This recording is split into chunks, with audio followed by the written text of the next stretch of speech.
The Supercross Championship is wide open now. If you missed the massive news from yesterday, that guy right there, Jett Lawrence, who you'd have to assume is number one favorite, or at least top three, top two to win the Supercross Championship this year, is injured in a crash at the Dog Pound facility in Florida on Friday. He ended up fracturing his right ankle slash foot, fracturing the talus and the navicular bone. Sorry, correct me if I'm wrong there. And on his Instagram, he posted that. Just got out of surgery, fractures to my talus and navicular bone in my right ankle slash foot. My freaking goal was to compete all 31 rounds and give myself the best chance at each title. Didn't even get a shot at that. I just got to rebuild and get back to doing what I love the most. See everyone soon. Now, you got to say, this absolutely opens up the championship. There is Anderson coming off the World Supercross title. He might have a little bit of extra oomph. Hey, this is probably one of my last couple years. I'm going to be, going all out. You got Eli Tomac, who switches over to KTM. Now his, Swan Song Championship could be wide open. Switches over there, comes out this year, wins the title, retires and says, peace. Could this open the door for Webb to repeat? Could this open the door for Sexton to finally, prove that, well, I guess with the main rival gone, you're not really proving a lot, but proving that he's, still one of the top guys.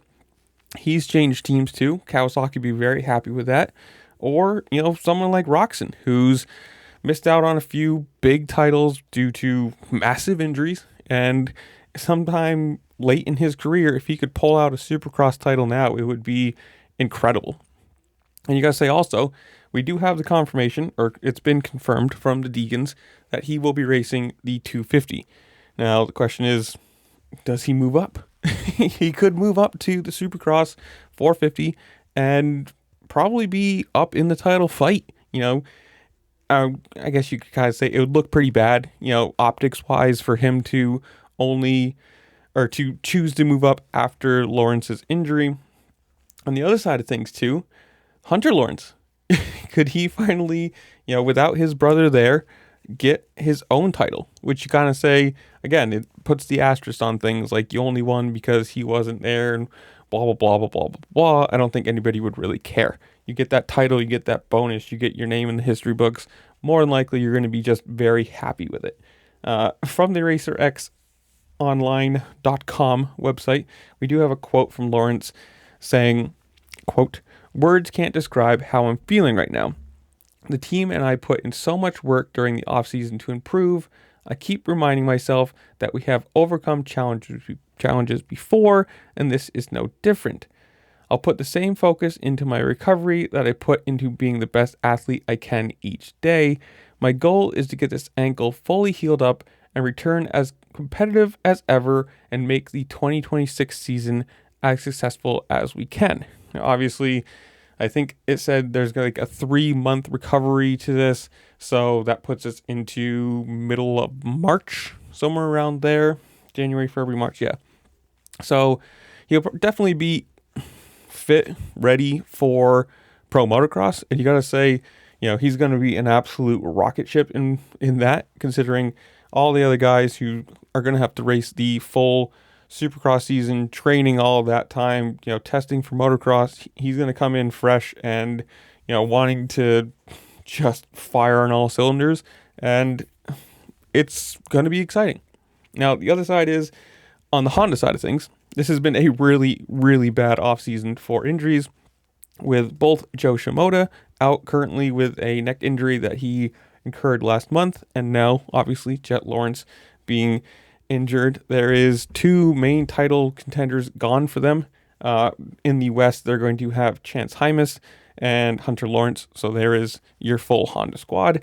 And Brandon Wilson, the manager of racing and advertising at American Honda, says, quote, "This has been a brutal preseason for us, with first Joe and now Jett getting injured before we even head to Anaheim.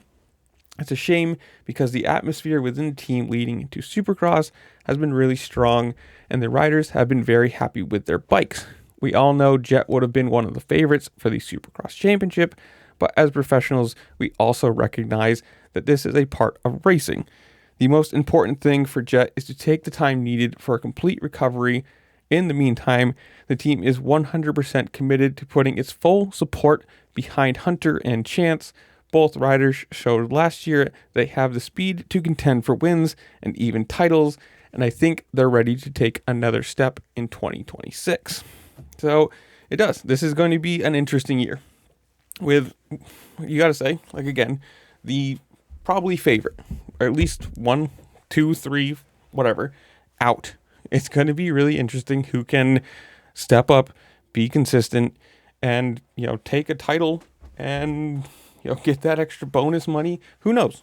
All you need is a few good rounds, get some points ahead of people, and, stay consistent, and you can have this. But so I'm going to leave you guys. Comment down below. Tell me what you think.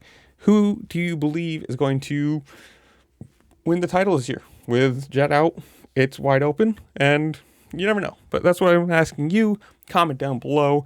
While you're down there, make sure to like, share, subscribe. Do all the fun things this platform allows you to do because it does really help me out. Appreciate it. And with that, I'll see you later. Peace.